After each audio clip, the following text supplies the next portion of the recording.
কথাটা বলেই রুম থেকে বেরিয়ে গেল আমিরা। হিয়ানের সঙ্গে বাসায় এসেছে ফারহাদ আর ফারহা। আজ রাত হয়ে গেছে প্রায়, বাড়ি ফিরতে অনেক রাত হয়ে যাবে, তাই এখানেই আজকের রাতটা থাকবে ওরা। ফারহাদের অফিস আরো অনেকটাই দূরে, তাই দুই ভাইয়ের আলাদা থাকতে হয়। কাছাকাছি হলে একসাথেই থাকতো। হিয়ানে নতুন বাসা দেখে অবাক হলো ফারহাদ। জিজ্ঞেস করলো, বাসা পাল্টালি কবে? বলিস নাই তো। মাত্রই উঠলাম। আসার সময় বাইরে থেকে খাবার কিনে এনেছিল হিয়ান। ওরা ফ্রেশ হয়ে আসতেই খাবার বেড়ে দিল হিয়ান। সবাই মিলে গল্প করতে করতে খেতে লাগলো। আজকের ব্যাপারে কথা বলার মাঝে আমিরার প্রসঙ্গ আসতেই ফারহা বলে উঠল, ওই আপুটা মেবি একটু অহংকারী, আমার সঙ্গে কথাই বললো না। আমি তো কথা বলতে গিয়েছিলাম, আমার দিকে কেমন ভাবে যেন তাকিয়েছিল। এড়িয়ে গিয়ে আনিকা ভাবির পাশে বসে পড়লো। শহরে মেয়ে বোধ হয় এমনই হয়। কথাটা বলেই একটু মন খারাপ করে ফেললো ফারহা। হিয়ান ওর দিকে তাকিয়ে মনে মনে বলে উঠল, আমার মিরু মোটেও অহংকারী নয় ফারহা। মিরু তার ভালোবাসার মানুষের পাশে কাউকে সহ্য করতে পারে না রে। আমার মিরু বড্ড পজেসিভ। মেয়েটা আমায় আজও ভুল বুঝলো ফারহা। ভেবে নিল আমি তাকে ঠকিয়েছি, ধোঁকা দিয়েছি তাকে। মিরু ভীষণ নরম স্বভাবের একটা মেয়ে, যাকে প্রথম দেখাতেই ভালোবেসে ফেলেছিলাম আমি। কেটে গেল কয়েকদিন। অফিস, বাসা আর বাড়িওয়ালার মেয়ে মিথিলার গায়ে পড়া স্বভাব সবকিছু সামলে দিন কাটছে হিয়ানের। ইচ্ছে করছে বাসা পাল্টে ফেলতে, কিন্তু কিন্তু মন মতো বাসা খুঁজে পাওয়া তো আর সহজ না। আর তাছাড়া বাসা খুঁজে পেলেও বাসা পাল্টানোর দখল সামলানো কঠিন। অফিস থেকে ফিরে রাতের খাবার রান্না করছে হিয়ান। মাত্রই পেঁয়াজ কেটেছে, তাই চোখ দিয়ে পানি পড়ছে। পেঁয়াজ, টমেটো, মশলা আর তেলের মধ্যে কষিয়ে মুরগির মাংস দিয়ে ঢেকে দিল। সিঙ্কের কল ছেড়ে দ্রুত হাত ধুয়ে চোখ মুখে পানি দিল। এই পেঁয়াজের ঝাঁজ অসহ্য লাগে হিয়ানের। পেঁয়াজ কাটা ওর কাছে দুনিয়ার সবচেয়ে বড় কঠিন কাজ মনে হয়। রান্নাঘরের একটা তাকে ফোনটা অনবরত ভাইব্রেট করছে। দ্রুত হাতে মুছে নিয়ে ফোনটা রিসিভ করলো হিয়ান। এক হাতে তরকারি নাড়াতে নাড়াতে বলল, হ্যাঁ ফরহাদ ভাই বলো।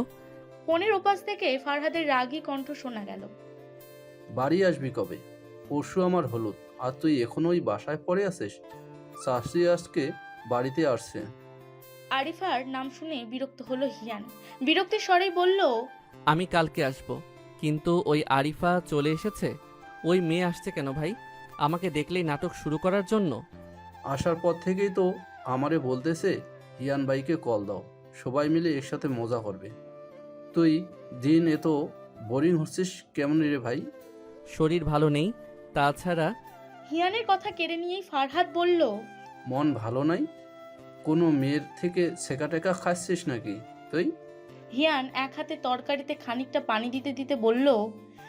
ধুর, কি যে বলো ফরহাদ ভাই। ফারহাদ হাসতে হাসতে বলল, আচ্ছা দা, আচ্ছা দা, কি করছিস এখন? রান্না করছি রাতের জন্য। আচ্ছা ঠিক আছে, কাল চলে আসিস কিন্তু। আল্লাহ হাফেজ। জি আচ্ছা, আল্লাহ হাফেজ। ফোনটা কেটে দিবে তার আগেই ফারহাদ দৌড়ে এসে ফারহাদের থেকে ফোনটা টেনে নিয়ে বলল। ভাইয়া ভাইয়া, ওয়েট ওয়েট ওয়েট। হিয়ান ভ্রু কুচকে জিজ্ঞেস করলো, ফারহা কি হয়েছে তোর? কণ্ঠ এমন অস্থির শোনাচ্ছে কেন? ফারহা বুকে হাত দিয়ে বড় বড় দুটো শ্বাস নিয়ে বলল, আর বইলো না, ভাইয়া তো তোমার সাথে কথা বলার জন্য ফোনই দেয় না। তুমি আসছো না কেন বলো তো? তুমি ছাড়া বিয়েতে মজা হবে নাকি? আমরা তো এখন থেকেই বিয়ে উপলক্ষে প্রতিদিনই এটা সেটার আয়োজন করছি। তুমি থাকলে আরো বেশি মজা হবে। হিয়ান হালকা হেসে বলল, কালকেই আসবো। আসার সময় ওই জিনিসটা নিয়ে আসবা কিন্তু। হিয়ান মনে করার চেষ্টা করে বলল, কোন জিনিস? সেদিনই তো বললাম, এর মধ্যে ভুলে গেছো? আচ্ছা, আমি আম্মুর ফোন থেকে সুযোগ পেলে তোমাকে মেসেজ করে দেবো। বড় আম্মুর ফোনের কথা শুনেই হিয়ানের মনে পড়ে গেল। হালকা হেসে বলে উঠল, মনে পড়েছে, নিয়ে আসবো। এবার হ্যাপি আমার বোনটা? ফারহা খুশি হয়ে বলল, খুব। লাভ ইউ ভাইয়া। তোমার মতো বড় ভাই পৃথিবীর সব মেয়েদের থাকুক। হিয়ান এবারে হেসে ফেলল। মেয়েটা বড় হচ্ছে ঠিক, কিন্তু এখনো বাচ্চাই রয়ে গেছে। ছোট থেকেই ফারহাদের থেকেও ওর আর হিয়ানের বন্ডিং সবচেয়ে বেশি ভালো। যা কিছু লাগতো ফারহা হিয়ানকেই বলতো। তার কারণও আছে অবশ্য। ফারহাদ একটু বেশি রাগী, বেশি শাসন করে, আর হিয়ান তার উল্টো। ফারহার সঙ্গে কখনোই রাগ কিংবা শাসন করেনি। ছোট বোনের মতোই তাকে আগলে রেখেছে সব সময়। শিহাব আর ফারহাকে একই রকম ভালোবাসে হিয়ান। কখনোই ফারহা কিংবা ফারহাদকে কাজিনের চোখে নয়, নিজের আপন ভাই বোনের চোখেই দেখেছে সবসময়। ফারহা এখনও হিয়ানের সাথে একধারে কথা বলে যাচ্ছে, এদিকে ফারহাদ ওর উপর চেঁচামেচি করছে। হিয়ান হাসতে হাসতেই বলল, ফরহাদ ভাই, তুমি কিছু বলবে না কিন্তু ফারহাকে? আমার বেচারি ছোট বোনটা তোমায় ভয় পায়। তুমি সবসময় রাগ দেখাও, আর এই কারণেই তোমার থেকে আমাকে বেশি ভালোবাসে। ফারহাদ ফোনের উপাস থেকে চেঁচিয়ে বলল, হইছে হইছে, আর বলতে হবে না, আমার ফোনের ব্যালেন্স সব শেষ। এই ফারা, এবার ফোন রাখ। ফারহা বিরক্তিসূচক দৃষ্টিতে নাক মুখ কুঁচকে ফারহাদের দিকে তাকিয়ে হিয়ানের উদ্দেশ্যে বলতে লাগলো, আচ্ছা হিয়ান ভাই, তাহলে এবার রাখি, কাল চলে আসবা কিন্তু। আচ্ছা। সন্ধেবেলা পড়ার টেবিলে বসেছিল আমিরা, কিন্তু পড়ায় মন বসছে না ওর। সবকিছু কেমন যেন অসহ্য লাগছে। সন্ধ্যা থেকে সারাক্ষণ একটা জিনিসই মাথায় ঘুরছিল, নিশ্চয় হিয়ান ওর ওই কাজিনকে ভালোবাসে আর এ কারণেই ওকে ছেড়ে দিয়েছে। কিন্তু ওসব ভাবছে কেন? শুধু শুধু হিয়ানের কথা ভেবে মাথা নষ্ট করার কি ওর দরকার আছে? যে তাকে ছেড়ে দিয়ে ভালো আছে, তাহলে নিশ্চয়ই সেও পারবে হিয়ানকে ছেড়ে ভালো থাকতে।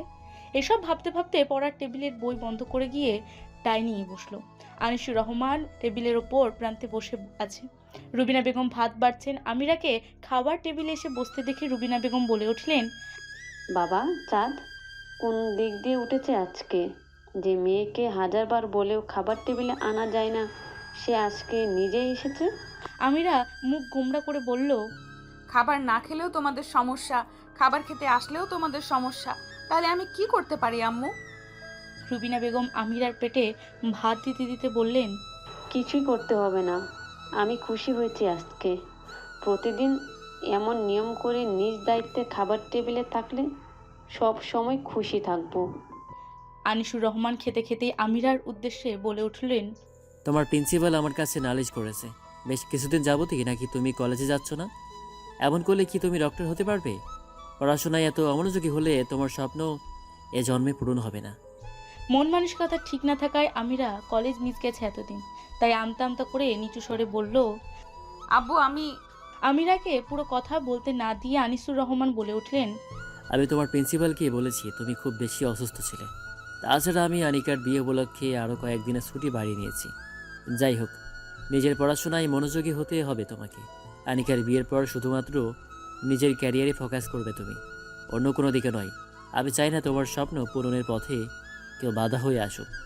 আনিকাও এসে ডাইনিং টেবিলের চেয়ার টেনে বসতে বসতে বলল, সেটা তো আমিরা করবেই, কিন্তু হ্যাঁ, ওর পড়াশুনো শেষ হয়ে পুরোপুরি ডক্টর হওয়া পর্যন্ত তুমি ওর বিয়ে দিতে পারবে না। আনিসুর রহমান চমকে উঠলেন, প্রশ্ন করলেন, এটা আবার কেমন কথা? পড়াশোনার মাঝখানে বিয়ে দিয়ে দিলে তোমার কি মনে হয় ও স্বপ্ন পূরণ করতে পারবে? সংসার সামলাবে নাকি পড়াশুনো করবে, কোনটা? কেন? লিখন সাহেবের সাথে আমার কথা হয়েছে তো। আমিরার ইয়ার ফাইনাল শেষ হলেই ওর বিয়ে দিব আমি। যতদিন না ডাক্তার হচ্ছে ততদিন ও এই বাড়িতেই থাকবে, মাঝে মাঝে গিয়ে ঘুরে আসবে শ্বশুর বাড়িতে। সে ধরনের কথাই হয়েছে ওনাদের সাথে আমার। রুবিনা বেগম আমিরার দিকে তাকালেন। মেয়েটার মন মানসিকতা ভালো নেই, এর মধ্যে বিয়ের কথা শুনে যে মনটা আরো খারাপ হয়ে গেছে সেটা বুঝতে পারলেন। তাই আনিসুর রহমানের উদ্দেশ্যে বলে উঠলেন, আমি বলছি কি, আমিরার বিয়েটা আরও পরে দিলে হয় না? আনিসুর রহমান ধমকে বলে উঠলেন, তুমি চুপ থাকো। তোমার মেয়ে এতটা ভালো নয় যে ওকে আমি পড়াশোনা শেষে বিয়ে দেব। ওকে আমি আর ভরসা করতে পারছি না। পড়াশোনা শেষ হওয়ার অপেক্ষায় থাকলে দেখবে আবারও কোনো ছেলে জুটিয়ে ফেলেছে। ওর ব্যাপারে সিদ্ধান্ত নিয়ে ফেলেছি আমি। তাই আমির ওর বিয়ে নিয়ে আর কোনো কথা শুনতে চাই না আমি। কথাটা বলে নিঃশব্দে খেতে লাগলেন আনিসুর রহমান। গোটা ডাইনিং টেবিলে নীরবতা নেমে এসেছে। আমিরা একবার আনিকার দিকে অসহায় দৃষ্টিতে তাকালো। আনিকা ওর চোখ দিয়ে আশ্বস্ত করে খেতে বলল।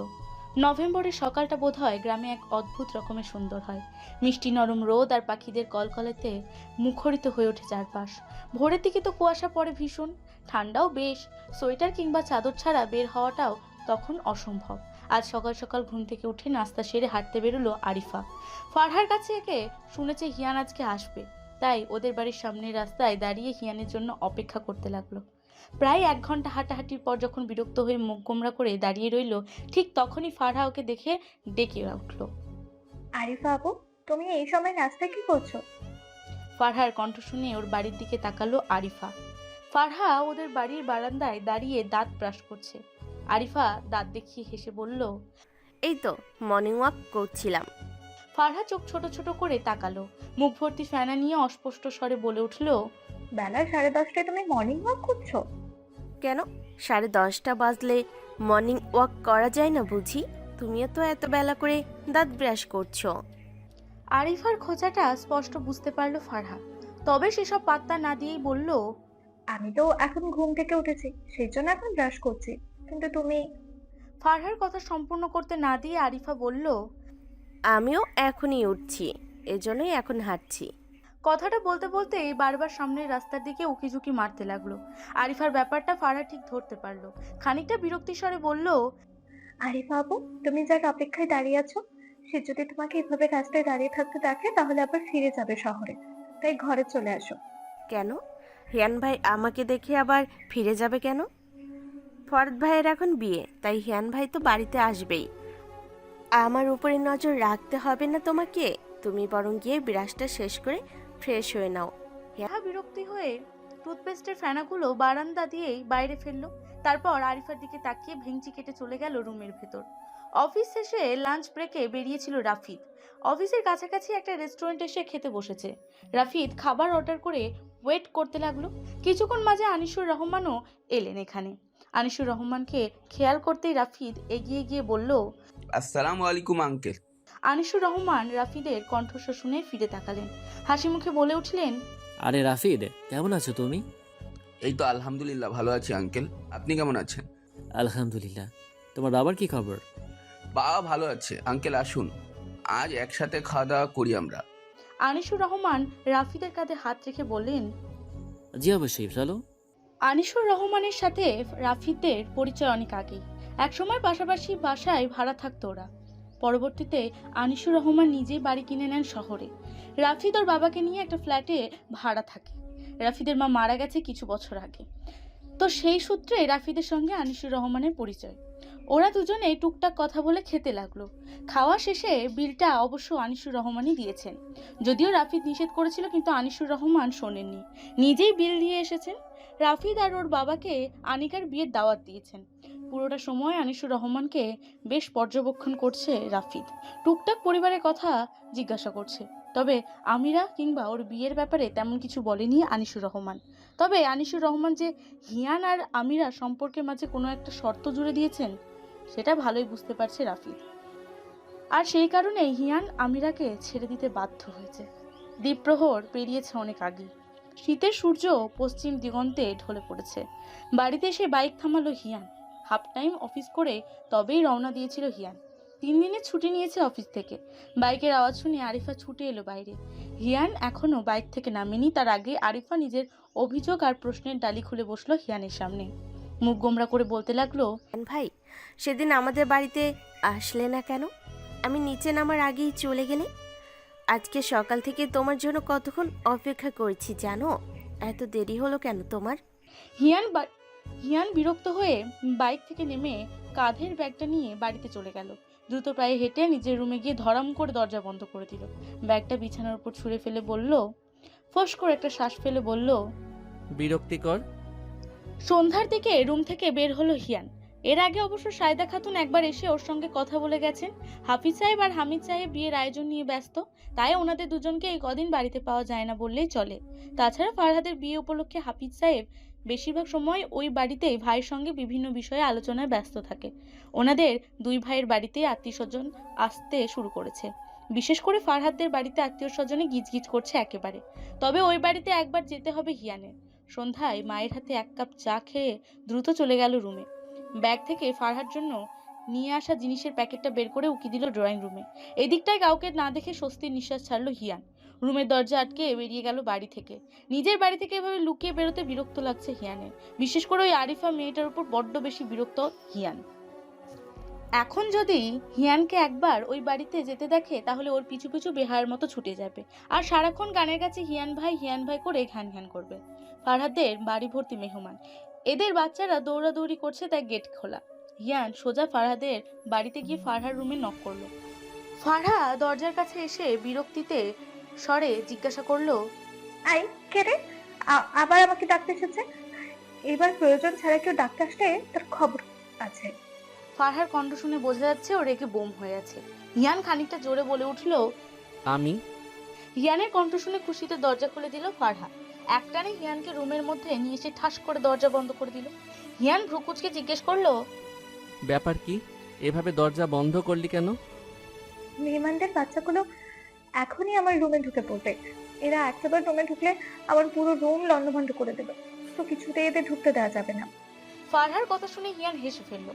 ফারহা বরাবরই এরকম, বাড়িতে মেহমান আসলে সবার সঙ্গে মিশে যায় সহজে, কিন্তু মেহমানদের বাচ্চাগুলো ওর রুমে ঢুকলে দফা রফা অবস্থা করে ছাড়ে রুমে। তার জন্য সবসময় ওর রুমটা লক করে রাখে। যতই যাই হোক না কেন, নিজের রুমে কাউকে জায়গা দেয় না ফারহা। হিয়ান ওর মাথায় হাত রেখে বলল, মাথা এত গরম কেন? মাথার টেম্পারেচার দেখে মনে হচ্ছে এখানে ডিম দিলেই সঙ্গে সঙ্গে পোষ হয়ে যাবে। হ্যাঁ, ওই ডিম পোচ করে ভাইয়া আর আব্বুকে খাইয়ে দেবো। শুধু শুধুই ডাকাডাকি করে বিরক্ত করে আমাকে। সঙ্গে আমার জন্য একটু চাও করে দিস প্লিজ। ফারহা রাগী দৃষ্টিতে কটমট করে তাকাতেই হিয়ান হেসে ফেলল। ফারহার হাতে শপিং ব্যাগটা দিয়ে বলল, দেখ তো ফোন পছন্দ হয়েছে কিনা। ফারহা খুশি হয়ে বলল, তুমি সত্যি আমার জন্য ফোন এনেছো? খুলে তো দেখ। ফারহা ব্যাগ খুলতেই মোবাইলের সাথে একটা চকলেটের বাক্স দেখলো। চকলেট পেয়ে তো মহা খুশি ফারহা। চকলেটের বাক্সটা একপাশে রেখে ফোনটা করে দেখতে লাগলো। ভীষণ পছন্দ হয়েছে ফোনটা ওর। ফোনের সাথে একটা সিম কার্ডও আছে অবশ্য। সবকিছু দেখে খুশিতে লাফিয়ে উঠলো ফারহা। থ্যাংক ইউ ভাইয়া আমাকে ফোন কিনে দেওয়ার জন্য। জানো, আমার ওই বদমেজাজি রাকি ভাইটা কোনো কথাই শোনে না। আর কিছুদিন পর আমি অ্যাডমিশন টেস্ট দেবো। তুমি বলো, আমার কি এবার একটা ফোনের দরকার নেই? আমার ক্লাসের সবার ফোন আছে, আর আমি কলেজ পাস করে বেরিয়ে গেছি, অথচ আমার নাকি ফোন চালানোর বয়সই হয়নি। ফরহাদ ভাই ফোনের ব্যাপারে জিজ্ঞেস করলে কি বলবি? যেটা সত্যি সেটাই বলবো। বলবো আমার ভালো ভাইয়াটা কিনে দিয়েছে। হিয়ান হাসলো, মাথায় হাত বুলিয়ে দিতে দিতে বলল, তুই তাহলে থাক, আমি আসছি। হিয়ান বেরিয়ে যেতে সঙ্গে সঙ্গে রুমের দরজা বন্ধ করে ফোনটা নিয়ে ব্যস্ত হয়ে পড়লো ফারহা। আজ সন্ধ্যায় ফারহাদের হলুদ। এই পরিবারের সবচেয়ে বড় ছেলের বিয়ে, সেই জন্য হামিদ সাহেব ছেলের বিয়েতে কোনো রকম কমতি রাখতে চান না। খুব বড় করেই হলুদের অনুষ্ঠান করবেন, সেই জন্য সবকিছুই ওনারা দুই ভাই মিলে সামলাচ্ছে। তবে কিছু কিছু জিনিস হিয়ানও দেখাশোনা করছে। গতকাল আসার পর থেকে রুমের মধ্যে বেশিরভাগ সময় কাটিয়েছে। রাতের দিকে ফারহাদের সঙ্গে গিয়ে ফারহাদের সঙ্গে গিয়ে দেখা করেছিল। আজ সকালে নাস্তা খেয়েই ফারহাদের বাড়িতে গেছে। নাস্তার টেবিলে আরিফা বেশ কয়েকবার কথা বলার চেষ্টা করেছিল, কিন্তু হিয়ান মোটেও পাত্তা দেয়নি। নিজের মতো খাবার খেয়ে উঠে গেছে। ফারহাদের বাড়ির এদিকটায় গিয়ে সবকিছু দেখাশোনা করছে হিয়ান। ফারহাদের বন্ধু বান্ধব, কাজিন, বাড়ির আশপাশের কয়েকজন, ওদের সবার সঙ্গে ভালো একটা পার করছে হিয়ান। তবে এত কিছুর মাঝে একটাই, ফারহাদ কিছুতে আগামীকাল ওকে ছাড়বে না। ওদের সঙ্গে আনিকাদের বাড়িতে যেতেই হবে, আর সেখানে গেলেই আমিরা সঙ্গে দেখা হয়ে যাবে ওর। আনিসুর রহমান ওকে দেখলে বিয়েতে যদি আবার কোনো ঝামেলা বাঁধিয়ে ফেলে। আগামীকাল যে কি হতে চলেছে ও কিছুই বুঝতে পারছে না। সেসব নিয়ে চিন্তিত হিয়ান। কাজের ফাঁকে ফারহাদের মামাতো ভাই তাহসিন বলে উঠল, হিয়ান, ব্যাপার কি বলো তো? খুব চিন্তিত দেখাচ্ছে তোমাকে। একটু পরপরই কোনো না কোনো একটা বিষয় নিয়ে চিন্তা করছো। পার্সোনাল কোনো প্রবলেম না হলে শেয়ার করতে পারো। হিয়ান তাহসিনের দিকে তাকিয়ে বলল। না ভাই, কিছু না। তাহসিন হিয়ানের কাঁধে হাত রেখে বলল, যাই হোক, টেনশন নিও না। কিছু নিয়ে অতিরিক্ত টেনশন নেওয়া উচিত না, শরীর খারাপ করবে তোমার। হিয়ান জবাব দিল না। ওর ভেতরে যা চলছে তা কাউকে বলে বোঝানো সম্ভব না।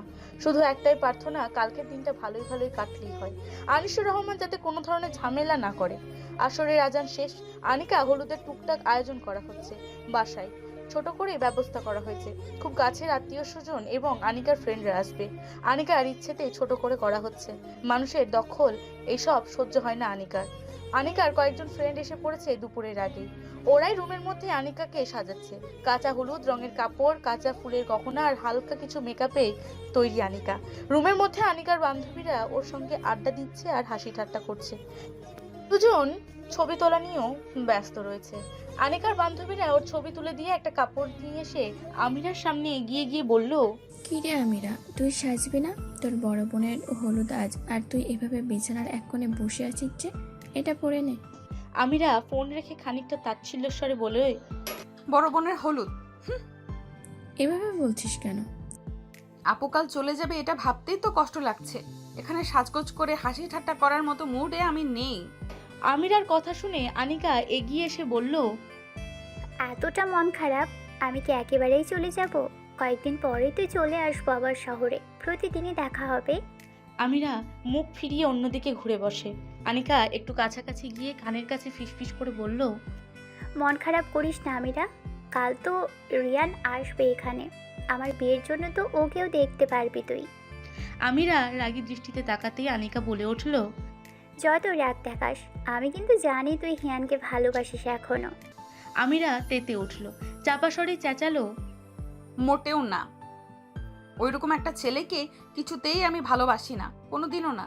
তাহলে ফরহাকে নিয়ে কাকে যেন জেলাস হতে দেখলাম এতদিন, ইভেন এখনো জেলাস, ঠিক তো? কথাটা বলেই ঠোঁট চেপে হাসলো আনিকা। আমিরা রেগে গিয়ে বালিশ ছুঁড়ে মারতেই আনিকা দূরে সরে গেল। ওর বান্ধবীরা বলে উঠল, কী রে, দুজনে ভেবে মারামারি করছিস কেন?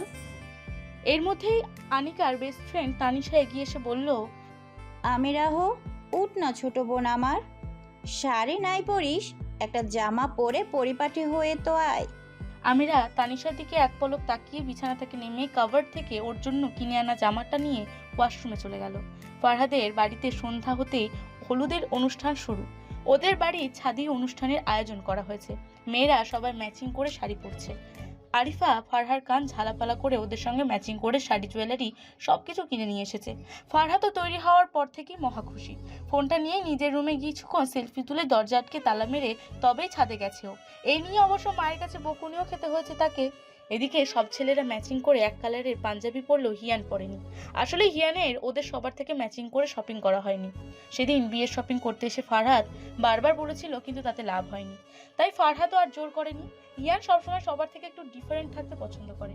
ফারহাদের হলুদের জন্য কিনে আনা নিজের পছন্দের কালো রঙের পাঞ্জাবিটা গায়ে জড়িয়ে তৈরি হয়ে নিল হিয়ান। অলরেডি এবাড়ির সবাই ওই বাড়িতে চলে গেছে। হিয়ানেরই একটু দেরি হচ্ছে, অবশ্য ইচ্ছে করে দেরি করে বের হচ্ছে ও, যেন ওই আরিফার চোখের সামনে না পড়তে হয় ওকে। তৈরি হয়ে নিশ্চিন্তে ঘর থেকে বের হতে যাবে এমন সময় আরিফা দৌড়ে এসে দাঁড়ালো সামনে। ভেতর ভেতর চরম বিরক্ত হলেও চেহারায় সেটা প্রকাশ করলো না হিয়ান। আরিফা মেয়েটা একটু বেশি সেজেছে বোধহয়। শাড়ি, জুয়েলারি পরে একসঙ্গে এক ঝাঁক মেকআপ করে হিয়ানের সামনে এসে দাঁড়িয়েছে। কিছুক্ষণ চুপচাপ থেকে একটু লজ্জা পাওয়ার ভঙ্গিতে হিয়ানের উদ্দেশ্যে বলে উঠল, আমাকে কেমন লাগছে হিয়ান ভাই? হিয়ানের মেজাজটা চড়ে গেল মুহূর্তে। ইচ্ছে করলো বেরিয়ে যেতে এখান থেকে, কিন্তু আরিফা যেভাবে এসে ওর সামনে দাঁড়িয়েছে, এখান থেকে বের হওয়ার একটুও জায়গা নেই। বাধ্য হয়ে দাঁতে দাঁত চেপে অন্যদিকে তাকিয়ে বলল, ভালো। শুধু ভালো? তো আর কি? আরিফা এবার একটু কাছাকাছি এগোলো। ওদের মধ্যে দূরত্বটা কয়েক ইঞ্চি হবে। হিয়ান বেশ অবাক হয়ে তাকালো আরিফার দিকে। মেয়েটার দৃষ্টিভঙ্গি স্বাভাবিক মনে হচ্ছে না। খানিকটা পিছিয়ে যেতে চাইলে আরিফা হিয়ানের চোখে চোখ রেখে বললে উঠল, কেন সবসময় আমার থেকে পালিয়ে যেতে চাও? এতটা ইগনোর করো কেন আমাকে? এতটা এড়িয়ে যাও কেন? তুমি বোঝো না তোমাকে আমি ভাইয়ের দৃষ্টিতে নয়, অন্য নজরে দেখি। আমার চোখ দিয়ে কি তুমি কিছু বুঝতে পারো না? এতগুলো বছর ধরে ভালোবাসি তোমাকে, কেন বুঝো না আমার ভালোবাসা? তোমার জন্য গড়ে ওঠা অনুভূতিগুলো কি চোখে পড়ে না তোমার? হিয়ান অবাক হলো, এই আরিফা ওর সাথে আজ এমন বিহেভ করছে কেন। আশেপাশে তাকিয়ে দেখলো ওরা দুজন ছাড়া বাড়িতে কেউ নেই। হিয়ান পিছিয়ে গিয়ে উল্টো দিকে ঘুরে দাঁড়িয়ে বলল, অনুভূতি, ভালোবাসা, সে তো আমার একজনের জন্যই হয়েছিল। আমার হৃদয়ের সবটুকু জুড়ে তার বসবাস, আমার প্রিয়তমার বসবাস, যাকে ইহজনমে ভোলা কঠিন। আরিফা কেঁদে উঠল। আমিও তো তোমাকে ভুলতে পারবো না, আমার কি হবে তাহলে? হিয়ান আরিফার দিকে ঘুরে দাঁড়িয়ে কঠিন গলায় জবাব দিল, তুই শুধু আমার কাজিন আরিফা, আমার বোন তুই। এর বেশি কিছু ভাবার চেষ্টা করলে ভালো হবে না বলে দিলাম। কথাটা বলে আরিফাকে পাশ কাটিয়ে বেরিয়ে গেল হিয়ান। স্টেজে বসে আছে ফারহাদ। সবাই এসে একে একে হলুদ লাগিয়ে দিয়ে যাচ্ছে। ফারহাদও মোবাইল হাতে এসে ফারহাদের পাশে বসেছে। হলুদ লাগিয়ে দিয়ে নিজের মোবাইলে সেলফি ক্যামেরা অন করে বলে উঠল, দেখি ভাইয়া, স্মাইল প্লিজ। ফারহার হাতে মোবাইল দেখে ফারহাদ বলে উঠল, এইটা তো আম্মুর ফোন না। কার ফোন এটা? কার ফোন নিয়ে আসছিস তুই? এটা আমার ফোন। কথাটা বেশ ভাব নিয়ে বলল ফারহা। ফারহাদ কঠিন স্বরে জিজ্ঞাসা করলো, হারা, সত্যি কথা বল, ফোন কে দিছে তোকে? ফোন কোথায় পাইছিস তুই? আমাকে হিয়ান ভাইয়া কিনে দিয়েছে।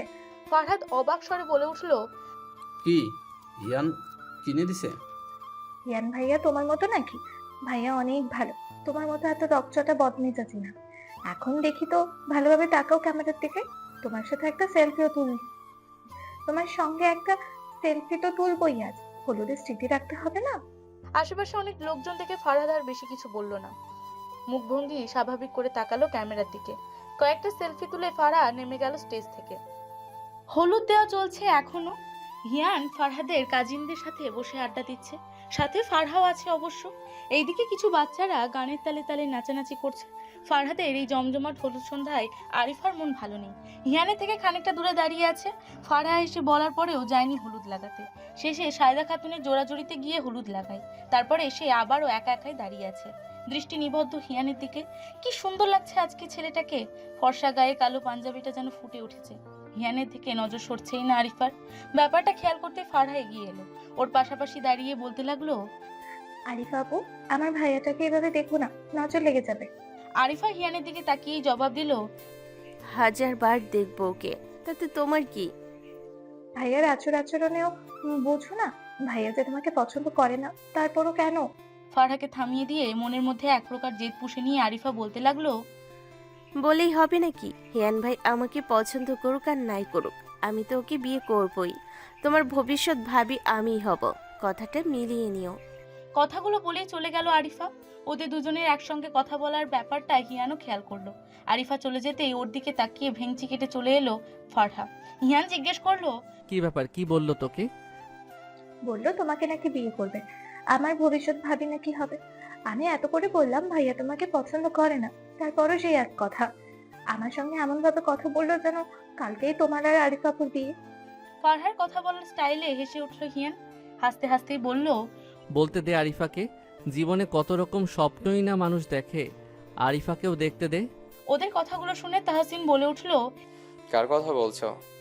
তোমার কাজিন আরিফা, মেয়েটা তো দেখতে ভালোই হবে ভাবে যা বুঝলাম।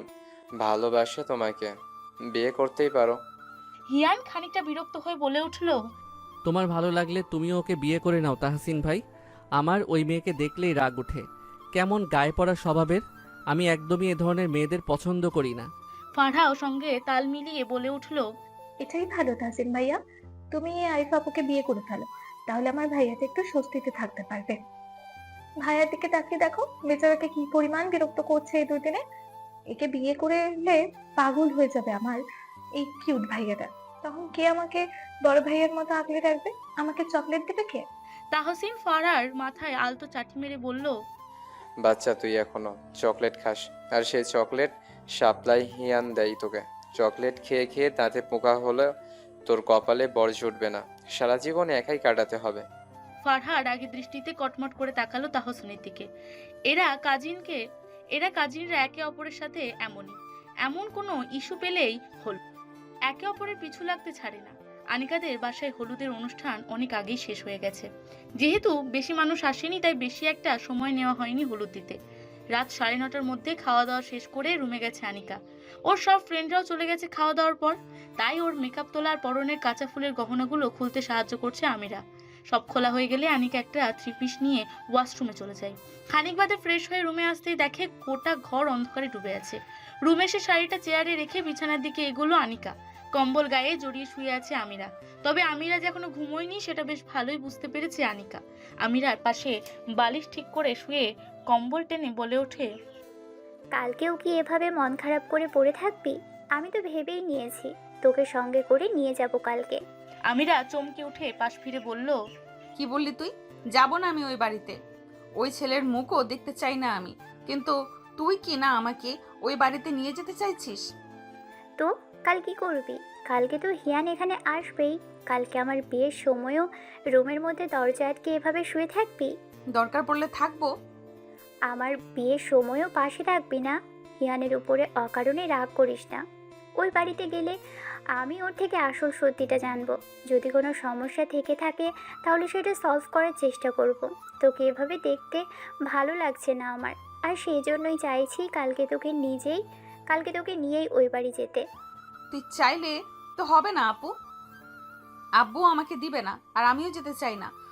আব্বু আম্মুর থেকে অলরেডি পারমিশন নিয়ে রেখেছি আমি, কোনো সমস্যা হবে না। ওরা পারমিশন দিলেই কি হবে? আমি তো যাব না। কথায় কথায় এত তর্ক করিস কেন বলতো? যেটা বলছি সেটা কর। তোকে এমনভাবে দেখতে ভালো লাগছে না। তাছাড়া তোদের এত সুন্দর একটা সম্পর্ক ছিল, দুজন দুজনকে ভালোবাসতি তোরা। হিয়ান যদি ঠিক থাকে, কোনো রকম সমস্যা যদি না থাকে, তাহলে আমি নিজে আব্বুকে রাজি করাবো, প্রমিস করছি। তাছাড়া তোর পছন্দের বিরুদ্ধে ওই লিখন আঙ্কেলের ছেলের সাথে বিয়ে হলে কি তুই খুশি হতে পারবি? তুই তো হিয়ানকে ভালোবাসিস। আমিরা কিছু বলল না, পাশ ফিরে শুয়ে কোলবালিশ জড়িয়ে চোখ বুজে ফেলল। আনিকার মাথায় হঠাৎ একটা দুষ্টু বুদ্ধি এলো। ও আমিরা আরও একটু কাছাকাছি এসে ওর ঠান্ডা হাতগুলো দিয়ে জড়িয়ে ধরলো আমিরাকে। সঙ্গে সঙ্গে জোরে চিৎকার দিয়ে ওর হাতগুলো সরিয়ে দিল আমিরা। বিরক্তি নিয়ে বলল, এভাবে ঠান্ডা হাত লাগাচ্ছিস কেন? এতক্ষণ ধরে বহু কষ্টে নিজেকে গরম করেছিলাম আমি। আনিকা হেসে বলল, সেজন্যই তো আমার ঠান্ডা হাতগুলো গরম করার জন্য তোকে জড়িয়ে ধরেছি। কিছুক্ষণের মধ্যেই আমার হাত পা সব গরম হয়ে যাবে। এরপর থেকে তো আর তোর সাথে থাকা হবে না। আজকে একটু জড়িয়ে ধরি। আমিরা এখনো তাকিয়ে রইল ওর দিকে। আনিকা ফের অনুরোধের স্বরে বলে উঠল, একটু ধরি। হঠাৎই হেসে ফেলল আমিরা। আনিকার হাত ধরে টেনে এনে ধরে বলল, ঠিক আছে। বিছানায় শুয়ে শুয়ে হিরানের কথাই ভাবছে আরিফা। চেহারায় রাগ স্পষ্ট। রাগে গজগজ করতে আরিফা বলতে লাগলো, এতগুলো বছর ধরে ভালোবাসি তোমাকে, আর তুমি আজ আমি রিজেক্ট করলে এটা তো আমি কিছুতেই মেনে নিব না। তো কিছুতেই না। অন্য কাউকে ভালোবাসো তুমি, তাই না? তোমার সেই ভালোবাসা, তোমার সেই প্রিয় তোমাকে কিভাবে তোমার জীবন থেকে সরতে হয় সেটা জানা আছে আমার। তুমি শুধু আমার হবে, শুধুই আমার। সকাল সকাল ঘুম থেকে উঠে ফ্রেশ হয়ে তৈরি হয়ে নিল হিয়ান। এক প্রকার অনিচ্ছা সত্ত্বেও আজকে ওখানে যেতে হবে আমিরাদের বাসায়। ওখানে গেলে আজ কি হবে কে জানে। আনিসুর রহমান যদি ওকে দেখে কোনো রকম রিয়্যাক্ট করে ওঠে, আজকে দিনে কোনো প্রকার ঝামেলা সৃষ্টি করে, বা যদি বিয়েটা ভেঙে দেয়, তাহলে কি হবে? ওর জন্য ফারহাদ ভাইয়ের এত বড় ক্ষতি হবে। কিন্তু না, হিয়ানের এসব ভাবনা সম্পূর্ণ ভুল প্রমাণিত হলো তখনই যখন ওরা সবাই আনিকাদের বাসায় গেল। আনিসুর রহমান প্রথম দেখায় অবশ্য একটুখানি চমকালেও কোনো রিয়্যাক্ট করেননি। উল্টো এসে হিয়ানের সঙ্গে হেসে হেসে কথা বলছেন। রাফিদ আর ওর বাবাও এসেছে বিয়েতে। যেহেতু একই শহরে থাকে, তাই ওদেরও চলে আসতে তেমন একটা সমস্যা হয়নি। এখানে আসার পর থেকেই হিয়ানের অস্থিরতার কারণ রাফিদ খুব ভালোভাবে বুঝতে পারছে। এদিকে রাফিদ আর হিয়ান যে খুব ভালো বন্ধু, সেটাও আনিসুর রহমান জানতে পেরেছেন। কিন্তু ওনার এই অদ্ভুত ব্যবহারে হিয়ান অনেকটাই অবাক হয়। হামিদ সাহেব, হাফিজ সাহেব, দুই ভাইয়ের পরিবারের সবাই এবং নিকট কিছু আত্মীয় স্বজন নিয়েই ওনারা রওনা দিয়েছেন। ঘণ্টা তিনেকের মাঝে ওনারা এসে পৌঁছান এ বাড়িতে। বিয়ে উপলক্ষে বেশ জাঁকজমক ডেকোরেশন করেছেন আনিসুর রহমান। গতকাল হলুদ ছোট করে করলেও বিয়েতে কোনো রকম কমতি রাখেননি তিনি। বিয়ের গেট থেকে শুরু করে বাড়ির সবটাই ফুল দিয়ে সুন্দর করে সাজানো। আমিরাদের বাড়ির বাগানের সামনে জায়গাটুকুতে বিয়ের আয়োজন করা হয়েছে। আনিসুর রহমানের পরিচিত শহরের কিছু ব্যবসায়ীরাও এসেছেন। লিখন সাহেব এবং ওনার স্ত্রীও এসেছেন। ছেলে দেশের বাইরে থাকায় আসতে পারেনি। এত লোকজন আত্মীয় স্বজন আসবেন, তাই একটু ভিন্নভাবে বড় মেয়ের বিয়ের আয়োজন করেছেন তিনি। সেবার আনিকার বিয়ের সময় এত বড় আয়োজন করা হয়নি, ঘরোয়াভাবে করা হয়েছিল, তাই তেমন লোকজনের দাওয়াত দেওয়া হয়নি। মিনহাজ নিজেই বলেছিল ছোট করে আয়োজন করতে, কিন্তু শেষে গিয়ে মিনহাজ নিজেই বিয়ের আসরে ওনার মেয়েকে প্রত্যাখ্যান করে চলে যায়। এতে বড় অপমানের পর আনিসুর রহমান সিদ্ধান্ত নেন যে যেদিন আনিকার বিয়ে দেবেন সেদিন বড় ধুমধাম করে বিয়ে দেবেন। বাগানে অতিথিদের বসার ব্যবস্থা এবং খাওয়া দাওয়ার ব্যবস্থা করা হয়েছে। সেখানে সকল অতিথিরা বসেছে। কিছুক্ষণ বাদে বিয়ে পড়ানো হবে। ফারহাদের কাছাকাছি হিয়ান, রাফিদ আর ফারহাদের কাজিনরা বসে আছে। নিজের অজান্তেই হিয়ানের চোখজোড়া খুঁজে চলেছে তার ভালোবাসার মানুষকে, তার প্রিয়তমাকে, যাকে একটাবার দেখার জন্য হিয়ান চাতক পাখির ন্যায় অপেক্ষা করে আছে। কিছুক্ষণের মধ্যে যখন আনিকাকে বিয়ের আসরে আনা হয়, তখন হিয়ানের অপেক্ষার অবসান ঘটে। আমিরা নিজেই হাত ধরে আনিকাকে নিয়ে এসেছে। টকটকে লাল রঙা বেনারসি শাড়ি গায়ে জড়ানো আনিকার, সঙ্গে সোনার গহনায় একদম বাঙালি বিয়ের ব্যাপারটা ফুটে উঠেছে। হিয়ানের দৃষ্টি গিয়ে আটকালো পাশেই বসে থাকা নীল রঙের থ্রিপিস পরিহিতা সাদামাটা আমিরার দিকে। চেহারায় তেমন সাজ নেই, মনটাও বোধহয় খারাপ। এক ঝলক তাকিয়েই দৃষ্টি সরিয়ে নিল হিয়ান। ব্যাপারটা আনিকারও দৃষ্টি এড়ালো না। আনিসুর রহমানের করের নিষেধাজ্ঞার কারণে হিয়ান মন ভরে নিজের ভালোবাসাকে দেখতে পারছে না। ওর এই অস্থিরতার ব্যাপারটাও নজর এড়ালো না রাফিদের। পুরোটা সময় জুড়ে হিয়ানের কার্যকলাপ পর্যবেক্ষণ করে যাচ্ছে রাফিদ। বিয়ের আসরে আসার পর আমিরা কোনো দিকে তাকায়নি, আনিকার সঙ্গে সঙ্গেই ছিল। ওখানে নিয়ে যথাস্থানে বসানোর পর কিছুক্ষণের মাঝে ফারহাদ আর আনিকার বিয়েটা হয়ে গেল। বিয়ে পড়ানো শেষ হতেই কোনো দিকে না তাকিয়ে এক দৌড়ে বাড়ির ভেতরে চলে যায় আমিরা। ও কিছুতেই চায় না হিয়ানের সঙ্গে দেখা হোক। এই ছেলের সঙ্গে কিছুতেই কথা বলতে চায় না আমিরা। মনের মধ্যে এক প্রকার জেদ চেপে বসেছে ওর। যাই হয়ে যাক না কেন হিয়ানের সাথে কথা বলবে না সে। আজকেও আমিরা এমন অদ্ভুত আচরণ খেয়াল করলো ফারহা। হিয়ান রাফিদ ওর কাছাকাছি এসে বলল, দেখলে ভাইয়া, সেদিন বললাম না ভাবির বোনটা কেমন যেন, আজকেও একই অবস্থা। কোথায় নিজের বোনের বিয়েতে আনন্দ করবে, কিন্তু দেখো কেমন দৌড়ে বাড়ির ভেতর চলে গেল। ফারহার কথার প্রত্যুত্তরে হিয়ান কোনো প্রকার জবাবই দিল না। রাফিদের সঙ্গে আড্ডায় ব্যস্ত হয়ে পড়ল। এর মাঝে আরিফা এসে দাঁড়ালো ওদের সামনে। নিজে নিজেই হিয়ানের সঙ্গে কথা বলার চেষ্টা করতে থাকলো। এদিকে রুবিনা বেগম সাইদা খাতুন আর ফারহাদের মাকে নিয়ে ভেতরে গেলেন। সঙ্গে অবশ্য বাকি মেয়েরাও ছিল। বাড়ি ঘুরে দেখার সময় আমিরার সাথে দেখাও হয়ে গেল ওদের। সাইদা খাতুন কিংবা ফারহাদের মায়ের সঙ্গে সৌজন্যমূলক কথাবার্তা বললেও ফারহা কিংবা আরিফার সঙ্গে একটা বাক্য বিনিময় করলো না আমিরা। এমনকি খাওয়া দাওয়া নিজের রুমে করলো। কিন্তু বিপত্তি বাঁধল তখনই যখন আনিকার বিদায়ের সময় আনিকা আমিরার খোঁজ করছিল। হিয়ানের থেকে লুকিয়ে থাকতে চাইলেও শেষমেশ মুখোমুখি হতে হলো দুজনকে। রুমের মধ্যে গিয়ে আমিরার উদ্দেশ্যে বলল, আমিরা, আমার সঙ্গে চল না বোন। আমিরা বিরক্ত হয়ে চেঁচালো, আমি যাব না বলছি তো। দু বোনের কথাবার্তা শুনে আনিসুর রহমান রুমে এলেন। আমিরাকে জোর করতে দেখেই তিনি বলে উঠলেন, আনিকা, ছেড়ে দাও। আমিরা যখন যেতে চাইছে না তখন থাক। আনিকা বাবার সামনে দাঁড়িয়ে অনুরোধের স্বরে বলল, নতুন জায়গায় গিয়ে একা একা ভালো লাগবে না, আমিরার সঙ্গে গেলে ভালো লাগবে আমার। আপু, একটু বোঝাও না আমিরাকে আমার সঙ্গে যাওয়ার জন্য। হিয়ান ওই বাড়ির ছেলে জানার পর আনিসুর রহমানও চাইছেন না আমিরা ওখানে যাক, কিন্তু আনিকার সঙ্গে কিছু বলতেও পারছে না। তাই বাধ্য হয়ে আমিরাকে ওদের বাড়িতে যাওয়ার জন্য রাজি করালেন তিনি। ফারহাদের বাড়িতে ফিরতে ফিরতে ওদের রাত হয়ে গেল। খাওয়া দাওয়ার পর ফারহাদ আর আনিকাকে ওদের রুমে পাঠানো হলো। খাবার টেবিলেও হিয়ান ফারহাকে পাশাপাশি বসতে দেখে আরও একবার মেজাজ গরম হলো আমিরা। খাবার টেবিলে বসে বসে মনে মনে প্রার্থনা করছিল যেন এই ছেলের সামনে আর পড়তে না হয় ওকে। তাছাড়া ওই ফারহা যতই ভাইয়া ভাইয়া বলুক না কেন, হিয়ানকে আমিরার মন থেকে কিছুতেই সন্দেহ যাচ্ছে না। এদিকে আরিফা মেয়েটাকেও ভালো লাগেনি আমিরার। দেখার পর থেকে অসহ্য লেগে যাচ্ছিল। রাতে ফারহাদ রুমে যাওয়ার আগে ফারহাকে ডেকে বলে, আমিরাকে তোর সাথে রাখিস রাতে, এমনিতেই বাড়ি ভর্তি মেহমান, তাহসিনরাও আছে, যেন কোনো অসুবিধায় পড়তে না হয়। তাছাড়া অন্য কোনো মেয়ের সাথে অ্যাডজাস্ট করতে পারবে বলে মনে হয় না। ওই আমির আপু, উনি আমার দিকে কেমন করে যেন তাকায়, একটা কথা অব্দি আজকের দিনেও বলেনি। কেমন যেন বিহেভিয়ার। উনি থাকতে রাজি হবেন আমার সাথে? আরে বাবা, ওর সাথে কথা বলে নিয়েই তো তোকে বলতেছি। বাড়িতে তেমন কাউকে চেনে না, শহর থেকে আসছে, কারোর সাথে অ্যাডজাস্ট করতে পারবে বলে মনে হয় তোর? আমার তো কোনো সমস্যা নেই, আসতে বলো ওনাকে। কিছুক্ষণ পরেই রুমে এলো আমিরা। গ্রামের মানুষজন বাড়িঘর যেমনটা ভেবেছিল আমিরা, কিন্তু এখানে তেমনটা নয়। ফারহার রুমটাও ওদের শহরের বাসার মতোই রুমের মতো। এমনকি হামিদ সাহেব হাফিজ সাহেব দুজনের বাড়ি শহরের বিল্ডিংয়ের মতোই। যদিও হিয়ানদের বাড়ির দিকে যাওয়া হয়নি আমিরার, তবুও বাইরে থেকে দেখে বুঝতে পারলো। রুমে এসে বিনা বাক্যে জামা চেঞ্জ করে ওয়াশরুমে চলে গেল। ফ্রেশ হয়ে এসে অনিচ্ছা সত্ত্বেও কথা বলতে হলো ওকে। ফারহার উদ্দেশ্যে তাকিয়ে জিজ্ঞাসা করলো, এক্সকিউজ মি, কোথায় শুভ আমি? ফারহার উদ্দেশ্যে তাকিয়ে জিজ্ঞাসা করলো। যদিও কণ্ঠস্বর স্বাভাবিক ছিল আমিরার, কিন্তু ওকে দেখেই বোঝা যাচ্ছিল যেন খুব বিরক্ত হয়ে আছে। ফারহা চেয়ারে বসা ছিল। উঠে এসে হাসি মুখে বলল, আপু, তুমি বিছানার সেদিকে কমফোর্ট ফিল করো, সেদিকেই শুতে পারো। আমিরা আর একটা কথাও বলল না। চুপচাপ বিছানার পাশের জানালাটার দিকে গুটিসুটি মেরে শুয়ে পড়ল। এখানে ওই মেয়ের সাথে থাকতে হবে ভেবেই মাথাটা গরম হয়ে যাচ্ছে বারবার, কিন্তু ওর কিছুই করার নেই, এখানেই থাকতে হবে ওকে। আমিরাকে দেখে ফারহা বুঝতে পেরেছে মেয়েটা হয়তো ওর সাথে ব্ল্যাঙ্কেট বা কমফোর্টার শেয়ার করতে পারবে না। তাই দ্রুত আরও একটা ব্ল্যাঙ্কেট আনলো ফারহা। আমিরার দিকে এগিয়ে গিয়ে বলল, আপু, আপনি এটা নিন, গ্রামে অনেক ঠান্ডা লাগে রাতে, এভাবে ঘুমাতে পারবেন না। আমিরা উঠে বসে বিনা বাক্যে ব্ল্যাঙ্কেট গায়ে জড়িয়ে শুয়ে পড়ল। ফারহা লাইট অফ করে দিয়ে আবার জ্বালাতেই আমিরা বলে উঠল, লাইট বন্ধ করে দিতে পারেন, সমস্যা নেই। সকাল সকাল ঘুম ভাঙলো আমিরার। সম্ভবত নতুন জায়গায় এসে ঘুম ভালো হয়নি ওর। সারা রাত অস্থিরতায় কেটেছে। ফজরের আজান দিতেই চট করে উঠে বসলো। মাথাটা কেমন ঝিমঝিম করছে। কিছুক্ষণ বিছানায় কম্বল গায়ে জড়িয়ে বসে থেকে নেমে এলো।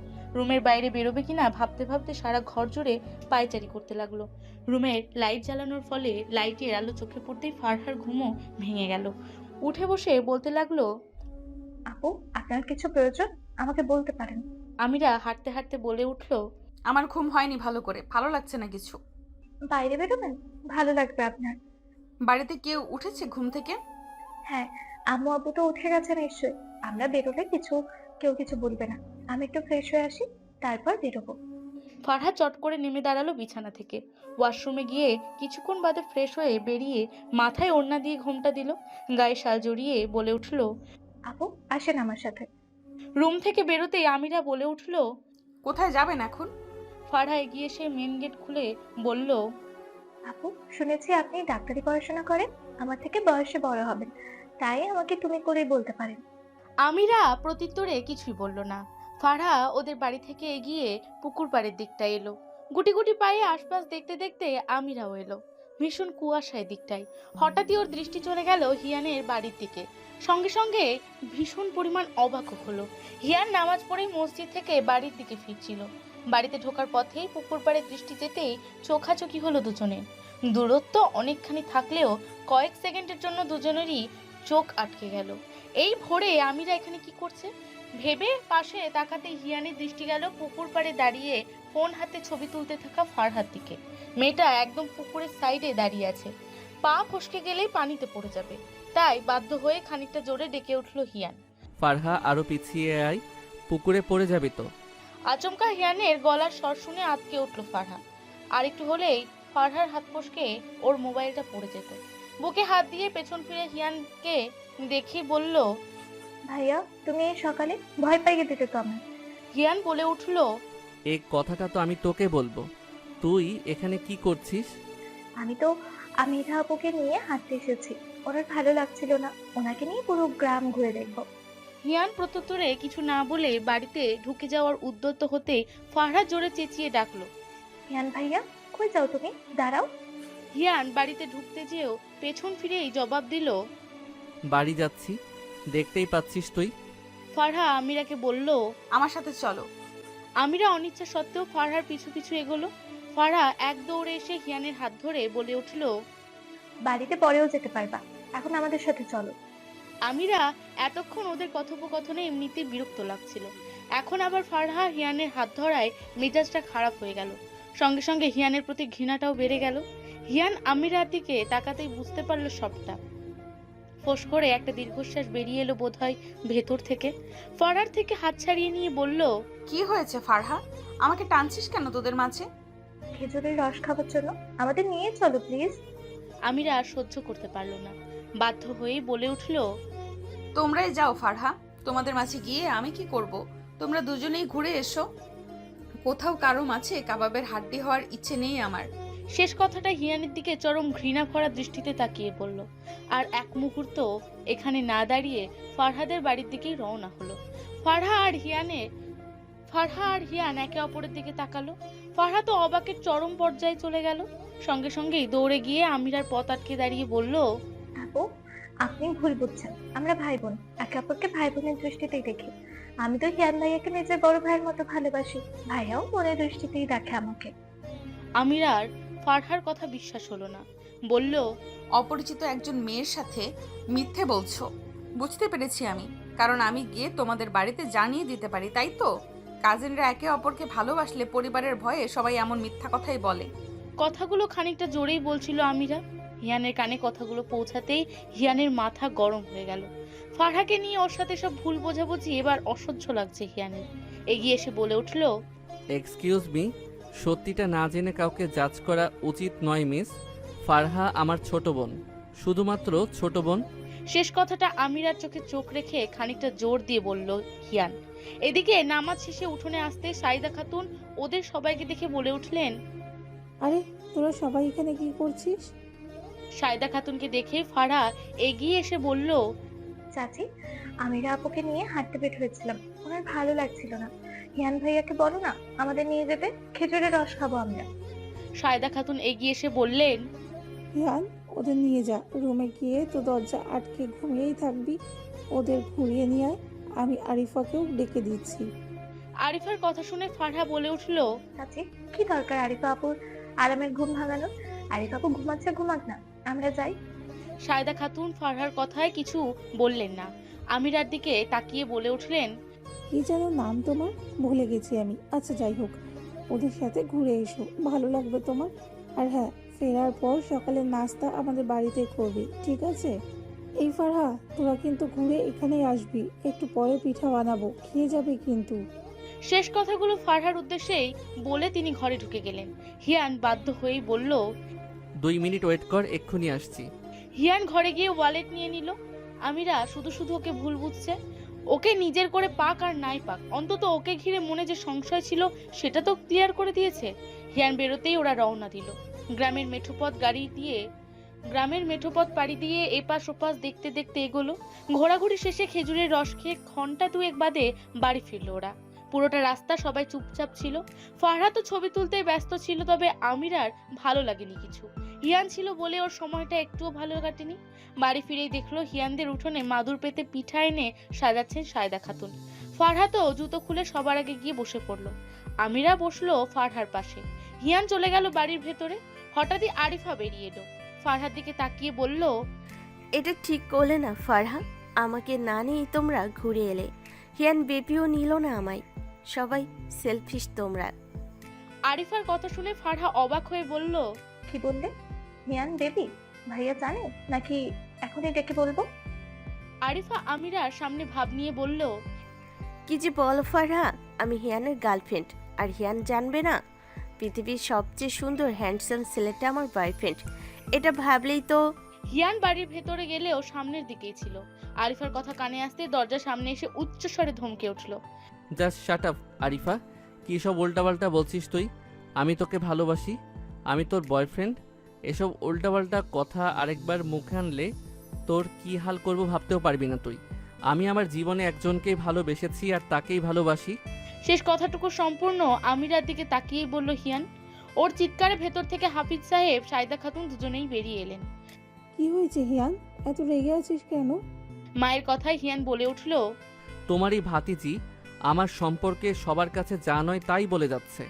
ওকে আমি জাস্ট সহ্য করতে পারি না, আর সেই জায়গায় বলে বেড়াচ্ছে আমি নাকি তার বয়ফ্রেন্ড। আল্লাহ দিয়ে দিয়ে মাথায় তুলেছ এই মেয়েকে। সহ্য হয় না আমার ওকে। এতদিন চুপ ছিলাম, কিন্তু আজ না বলে পারলাম না। আজকেই এই মেয়েকে ওর বাড়িতে পাঠিয়ে দাও। কড়া গলায় কথাগুলো বলেই গটগট করে হেঁটে চলে গেলেন হিয়ান। ফারহা হতভম্ব হয়ে তাকিয়ে রইল। ওর হিয়ান ভাইকে কখনো এভাবে রাগতে দেখেনি, কিন্তু আজ এত রাগের কারণ কি? বাড়িতে এসে এই রুমের ভেতরে ব্যাগ ছুঁড়ে ফেললো আরিফা।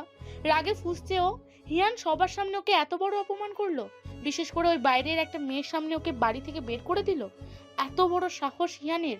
ফোনের রিংটোন বেজে উঠতে আরিফা নাম না দেখি ফোন রিসিভ করে চেঁচালো, কে ফোন দিয়েছিল? কেন ফোন দিয়েছিল ওসব ফালতু পাবলিক? আরিফার এমন কথার ধরনে সায়দা খাতুন অবাক হয়ে বললেন, আরিফা, তুই এমন ভাবে কথা বলছিস কেন? সায়দা খাতুনের কণ্ঠ কানে পৌঁছাতে আরিফা বলে উঠল, সরি পপি, আমি খেয়াল করিনি, নাম মাথা ঠিক নেই। মন খারাপ তোর? হিয়ান সহজে রাগে না, কিন্তু একবার রেগে গেলে মারাত্মকভাবে রেগে যায়। তুই মেহমানদের সামনে শুধু শুধু কেন ওসব বলতে গেলি? হিয়ানকে আরো রাগিয়ে দিলি কেন? ইস, এবার তোর আর হিয়ানের বিয়ের ব্যাপারে ওকে মানাবো কিভাবে? আমি তোর ব্যাপারে কিভাবে কথা বলবো হিয়ানের সাথে? কি বলে? আমাদের বিয়ে? হ্যাঁ, সেটা তো বহু আগেই ভেবে রেখেছি আমি। কিন্তু হিয়ান ভাই যে বলো ও অন্য কাউকে ভালোবাসে। হিয়ানকে আমি বুঝিয়ে নিতে পারতাম, কিন্তু এখন তুই যা করলি তাতে। আরিফা চট করে বলে উঠল, আমি হিয়ান ভাইয়ের কাছে মাপ চেয়ে নিই, তাহলেই তো হবে। মনে হয় না কোনো লাভ হবে। হিয়ান ভীষণ রেগে আছে। চেষ্টা করতে তো দোষ নেই, তাই না? আচ্ছা দেখ। তাহলে রাখছি পপি, ভালো থেকো। কল রেখে দিল আরিফা। হিয়ান ওখানে বকাবকি করার পরপরই বাধ্য হয়ে আরিফাকে ওর বাবার সাথে বাড়িতে পাঠিয়ে দিয়েছেন সায়দা খাতুন। হিয়ানের রাগ এমন বেড়ে গেলে তারপর এই যে এ বাড়িতে কি ঘটতে পারে সেটা ভালোই জানেন তিনি। বিয়ে বাড়িতে ঝামেলা চান না বলেই তিনি আরিফাকে পাঠিয়ে দিয়েছেন। বউ ভাতের পরের দিন ভোরবেলা। গতকাল ফিরতে দেরি হবে বলে রওনা দেয়নি ওরা। আজ সকালেই সবাই শহরে ফিরবে। ভোরবেলা ঘুম থেকে উঠে পড়েছিল আনিকা। নামাজ পড়ে এসে বারান্দায় দাঁড়াতেই হিয়ানকেও দেখলো ওর বাড়ির উঠোনে। এই দুদিনে কথা বলার সুযোগ খুঁজলেও কথা বলতে পারেনি আনিকা। হিয়ানকে দেখে খানিকটা উচ্চস্বরে ডাক দিল, হিয়ান। আনিকার কণ্ঠ শুনে ফিরে তাকালো হিয়ান। কি বলবে এখন আনিকা ওকে? আমিরার কথা জিজ্ঞেস করবে নিশ্চয়। এইসব ভাবনার মাঝে আনিকা আবারও ডেকে উঠল। এ বাড়ির উঠোনে এসো, কথা আছে তোমার সাথে। এখন কোনোভাবেই আনিকাকে এড়িয়ে যাওয়ার সুযোগ নেই, তাই বাধ্য হয়ে হিয়ানকে যেতে হলো। আনিকা বেরিয়ে এলো বাড়ি থেকে। ফারহাদের বাড়ির উঠোনে অপরাধীর ন্যায় মাথা নিচু করে দাঁড়িয়ে রইল হিয়ান। আনিকার দিকে মাথা তুলে তাকানোর সাহস নেই ওর। আনিকা হিয়ানের দিকে তাকিয়ে জিজ্ঞেস করলো, এসবের মানে কি হিয়ান? কেন আমার বোনটাকে এত কষ্ট দিলে তুমি? তুমি জানো আমিরা কতটা অসুস্থ হয়ে পড়েছিল? তোমার দেওয়া কষ্ট সামলাতে না পেরে আমার ছোট বোনটা ভেঙে পড়েছে। হিয়ান তখনও মাথা নিচু করে দাঁড়িয়ে আছে। আনিকা ফের শক্ত গলায় জিজ্ঞেস করলো, কি হলো হিয়ান, চুপ করে আছো কেন? তোমাকে আমি যতটুকু চিনি জানি তাতে এতটুকু অন্তত বুঝেছি যে মেয়েদের নিয়ে টাইম পাস করার মতো ছেলে তুমি নও। তুমি তো আমিরাকে ভালোবাসতে, আর সেই তুমি ওকে এভাবে দূরে সরিয়ে দিলে কেন হিয়ান? সত্যিটা বলো, চুপ করে থেকো না। আমি তোমার চোখেও এখনো আমিরার জন্য ভালোবাসা দেখি। আমি নিরুপায় ছিলাম আপু। মিরুর ভালোর জন্য ওর ভবিষ্যতের কথা চিন্তা করে ওকে ছেড়ে দিতে হয়েছে। মানে কি বলছো তুমি? দেখো হিয়ান, আমার কাছে অন্তত কিছু লুকিও না, সত্যিটা খুলে বলো আমাকে। হিয়ান বুঝতে পারলো আনিকাকে এড়িয়ে যাওয়ার আজ কোনো উপায় নেই, তাই হিয়ান বাধ্য হয়েই বলে উঠল, আপনার আব্বু আমাকে আমিরার থেকে দূরে সরে যেতে বলেছে। আনিকা তেমন একটা অবাক হলো না হিয়ানের কথা শুনে। ওর আব্বু হয়তো বা ওদের সম্পর্কের ব্যাপারে কোনোভাবে জানতে পেরেই এমন কথা বলেছে। কেননা ওর সাথে ঘটে যাওয়া আগের বারের ঘটনা, তারপর আমিরার ফুয়াদের জন্য সুইসাইড করতে যাওয়া, এসবের পর থেকে প্রেমের ব্যাপারে তিনি বিশ্বাস করেন না। তাই স্বাভাবিক স্বরে এই প্রশ্ন ছুড়ল আনিকা। আব্বু তোমাকে চিনলো কিভাবে? জানি না, অফিস থেকে ফেরার পর আমার বাসায় এসেছিলেন উনি। কি বলেছে তোমাকে? মিরুর জীবন থেকে যেন দূরে সরে যাই আমি, আর তা না হলে উনি মিরুর পড়াশোনা বন্ধ করে দিয়ে ওকে এখনই বিয়ে দিয়ে দিবে। উনি মিরুর বিয়ে ঠিক করে রেখেছেন। আমাকে পছন্দ নয় ওনার, এসব প্রেম ভালোবাসাও পছন্দ নয়। ওনার থেকে কথাগুলো শুনে আমি আমার মিরুর জীবনটাকে এভাবে শেষ করে দিতে পারিনি। ওকে ভালোবাসি আমি, আর সেই জন্যই ওকে ছেড়ে দিয়েছি। আমি চাই মিরু নিজের স্বপ্ন পূরণ করুক। ওর স্বপ্ন পূরণের পথে বাধা হয়ে আমি দাঁড়াতে পারি না আপু। বুঝলাম সব কিছুই। আগের বারের ঘটনার পর আব্বু হয়তোবা ভেবেছে ফুহাদের মতো তুমিও ওকে ঠকাবে, কিন্তু তুমি তো ওকে সত্যিই ভালোবাসো। এভাবে শুধু শুধু তোমাদের মাঝে দূরত্ব সৃষ্টি করে তোমরা কেউই তো ভালো থাকতে পারবে না। আমিরাও তো ভালো নেই। তোমার সঙ্গে ফারাকে দেখে হয়তোবা তোমার উপর রেগে আছে, কিন্তু আমিরা তোমাকে ভীষণ ভালোবাসে। দিনের পর দিন, রাতের পর রাত আমার চোখের সামনে ওকে কাঁদতে দেখেছি আমি। ও তোমাকে ছাড়া বাঁচতে পারবে না, শেষ হয়ে যাবে একেবারে। আমিরার সঙ্গে সব কিছু ঠিকঠাক করে নাও, আমি বোঝাবো আব্বুকে, চিন্তা করো না তুমি। লাভ নেই আপু, উনি বুঝবেন না। উল্টো দেখা যাবে উনি এখনই জোর করে মিরুর বিয়ে দিয়ে দিবে। ওর জীবনটা এভাবে নষ্ট হয়ে যাক সেটা আমি চাই না। আমি ওকে ভীষণ ভালোবাসি আপু। তাহলে কেন ওর সঙ্গে সব কিছু ক্লিয়ার করছো না হিয়ান? কিসের ভয় তোমার? ও তো তোমাকে ভুল বুঝে আছে, ভাবছে তুমি ওকে ইচ্ছে করে ঠকিয়েছো। মিরুকে নিয়ে ভয় আমার। আই এম সরি আপু, পারলে আমাকে মাফ করে দিয়েন। কথাটা বলে আর এক মুহূর্ত দাঁড়ালো না হিয়ান, দ্রুত পায়ে হেঁটে চলে গেল। আনিকার মনে নতুন করে আরো এক গদ্দা প্রশ্ন উকি দিল। আনিসুর রহমান হিয়ানকে চেনা সত্ত্বেও ওদের সামনে না চেনার নাটক করলো কেন? হিয়ানের বাসার সামনে থেকে সেই জন্য ওভাবে নিয়ে এসেছিল? এতবার করে বলার পরেও হিয়ানের ব্যাপার বোঝাতে পারেনি সেদিন। সেই আগের কথায় টেনেছেন তিনি। আনিকা এবারে ভেবেই নিল বাড়িতে ফিরেও এ ব্যাপারে কথা বলতেই হবে ওকে। হঠাৎ একজনের কথা মনে হতেই দৌড়ে বাড়ির ভেতরে চলে গেল আনিকা। রুমে গিয়ে ফোন হাতে নিয়ে ফেসবুকে সেই মানুষটার আইডি খুঁজতে লাগলো। কিছুক্ষণ ঘাটাঘাটির পর পেয়েও গেল কাঙ্ক্ষিত আইডিটা। বৌভাতের পর গতকালই মেহমানরা চলে গেছে। ফারহাদের বাড়িতে তেমন কেউ নেই বললেই চলে, শুধুমাত্র আনিসুর রহমান, রুবিনা বেগম, আমিরা ওরা আছে। আজকে নাস্তার পরপরই সবাই চলে যাবে। ফারহাদের কাজ আছে বিধায় সেও আনিকাকে নিয়ে ফিরে যাবে। তাছাড়া আনিকারও স্কুল আছে। নাস্তার টেবিলে একপাশে বসেছে ফারহা আর আমিরা, অপর পাশে ফারহাদ আর আনিকা বসেছে। বড়দের খাওয়া শেষ আরো আগেই, ওরাই লেট করে ফেলেছে। ফারহাদের মা জাহানারা বেগম তাড়া দিতে দিতে লাগলেন, তাড়াতাড়ি খাওয়া শেষ করো, তোমাদের তো আবার ফিরতে হবে। ফারহা বলে উঠল, আম্মু আমিও যাবো ওদের সাথে। ফারহাদ চোখ রাঙিয়ে বলল, একদমই না, বাড়ি থেকে পড়াশোনা কর। কয়েকদিন পর তোর অ্যাডমিশন টেস্ট, তাছাড়া শহরে গিয়ে মোবাইল দিয়ে রং ঢং করলে চলবে না। কি বললে? আমি রং ঢং করি? আম্মু ফোন চেক করে দেখো, এই কয়দিনে মনে হয় 1000-এর উপর ছবি তুলেছে। কি এত মজা পাস ছবি তুলে? শেষ কথাটা ফারহাকে উদ্দেশ্য করে বলল ফারহাদ।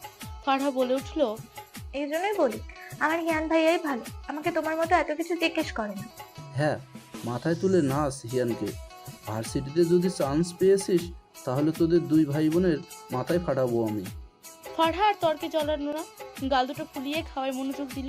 আনিকা আর বউ ভাতের 2 দিন পেরিয়েছে আজ। আমিরা, আনিকা, ফারহাদ ওরা সবাই ফিরে এসেছে শহরে। সবারই কাজকর্ম থাকায় বেশি দিন আর দেরি করেনি গ্রামে। ফারহাদ নিজের ফ্ল্যাটটাকে বিয়ের আগে সুন্দর করে গুছিয়ে নিয়েছিল। শহরে ফিরে আনিকাকে নিয়ে সেখানেই উঠেছে। ফেরার পরে 2 দিন ধরে রুবিনা বেগম চেঁচামেচি করছেন আমিরার উপরে। আজ মন না চাইলেও এক প্রকার বাধ্য হয়ে কলেজে গিয়েছে আমিরা। কলেজ থেকে ফিরে এসে দেখে আনিকাও এসেছে, ডাইনিংয়ে খাবার খাচ্ছে। আমিরা টুকটাক কথা বলে ফ্রেশ হতে চলে যায়। আনিকা খাবার খেতে খেতে রাফিদের ফেসবুকের আইডিতে মেসেজ করে, আমি আর আব্বুর সাথে হিয়ান আমিরার ব্যাপারে কথা বলবো। তুমিও বিকেলের দিকে আব্বুর সাথে মিট করে বুঝিও। যা যা বলেছি সেদিন মনে আছে তো? কিছুক্ষণ পরে রিপ্লাই এলো, মনে আছে আপু, আপনি চিন্তা করবেন না, আমি কথা বলবো আঙ্কেলের সাথে, দেখি কিছু একটা করতে তো হবেই। মেসেজটা সিন করে আবারও খাওয়ায় মনোযোগ দিল আনিকা। হিয়ান আমিরার যখন সম্পর্ক ছিল তখন হিয়ানের বার্থডে ট্রিট দেওয়ার সময় রেস্টুরেন্টে রাফিদ আর আনিকারও পরিচয় হয়। তারপর এমনভাবে রেস্টুরেন্টে ওদের 1-2বার দেখা হয়েছিল। সেই থেকে চেনে ওরা একে অপরকে। রাফিদের নাম্বার না থাকায় সেদিন অনেক খুঁজে রাফিদের আইডি বের করে আনিকা। ওর শেষ ভরসা রাফিদ। হিয়ান আমিরার সম্পর্কের ব্যাপারে রাফিদ জানে, তাই ওর সাথে কথা বলে রেখেছে আনিকা। খানিকটা সময় নিয়ে গোসল সেরে বের হয় আমিরা। রুমে আসতেই দেখে আনিকা বসে আছে বিছানায়। জামাকাপড় বারান্দায় মেলে দিতে দিতে আমিরাই বলে ওঠে, স্কুলে যাসনি আজ? গিয়েছিলাম তো, ছুটি নিয়ে এসেছি তোর সাথে কথা বলবো বলে। আচ্ছা বল। আমিরা এসে বসলো বিছানার একপাশে। আনিকা ছোট্ট একটা শ্বাস ফেলে বলতে শুরু করলো, তুই হিয়ানকে শুধু শুধু ভুল বুঝছিস আমিরা। হিয়ান তোকে এখনো ভালোবাসে, শুধুমাত্র আপুর কারণে তোকে দূরে সরিয়ে দিয়েছে। আমি হিয়ানের সঙ্গে কথা বলেছিলাম সেদিন সকালে। তারপর আনিকা হিয়ানের সঙ্গে বলা সেদিনের কথাগুলো আমিরাকে খুলে বলল। সবটা জানালো আমিরাকে দরকার বলে মনে হয়েছে ওর। সবটা শুনে থ হয়ে গেল আমিরা, কি বলবে বুঝে উঠতে পারলো না। আনিকা হালকা হেসে বলে উঠল, চিন্তা করিস না, তোদের মাঝে সব কিছু ঠিকঠাক হয়ে যাবে। আমি কথা বলবো আপুর সাথে। আমি হিয়ানকেও বলে এসেছি, এখনই যাচ্ছি আমি। কথাটা বলেই উঠে চলে গেল আনিকা। আনিসুর রহমানের রুমের সামনে গিয়ে নক করলো। আনিসুর রহমান ভেতর থেকে গলা বাড়িয়ে বললেন, খোলা আছে, ভেতরে আয়। দরজা ঠেলে ভেতরে ঢুকলো আনিকা। রুমের মধ্যে বসে আছেন আনিসুর রহমান, রুবিনা বেগমও আছেন রুমে। আনিসুর রহমানের হাতে 1 কাপ চা আর খবরের কাগজ। দুপুরে খাবারের পর চা আর খবরের কাগজ নিয়ে বসা আনিসুর রহমানের নিত্যদিনের অভ্যাস। আনিকাকে দেখে আনিসুর রহমান বলে উঠলেন, কেমন আছিস? ওই বাসায় কোনো সমস্যা হয়নি তো? না আপু। খাওয়া দাওয়া হয়েছে? জি আপু, আমার তোমার সাথে কিছু কথা আছে। বলে ফেল। কথাটা আমিরার ব্যাপারে। আমিরা আর হিয়ান একে অপরকে ভালোবাসে, এটা তুমিও ভালো করে জানো। শুধু শুধু ওদের মাঝে দূরত্ব সৃষ্টি করে কী লাভ হয়েছে আব্বু? কেন করলে এমনটা আব্বু? ওরা দুজন দুজনকে ভালোবাসে। অন্য জায়গায় বিয়ে দিলে আমিরা ভালো থাকবে না। এমনিতেই ওর পড়াশোনার অনেক ক্ষতি হচ্ছে। আমিরা পড়াশোনায় মন বসাতে পারছে না কিছুতেই। প্লিজ আব্বু, বোঝার চেষ্টা করো। হিয়ান অন্য ছেলেদের মতো একদম না, ও আলাদা, অনেক ভালো ছেলে হিয়ান। সবটা শুনে গম্ভীর গলায় আনিসুর রহমান বলে ওঠেন, হিয়ান কেমন ছিল সেটা আমার জানার দরকার নেই।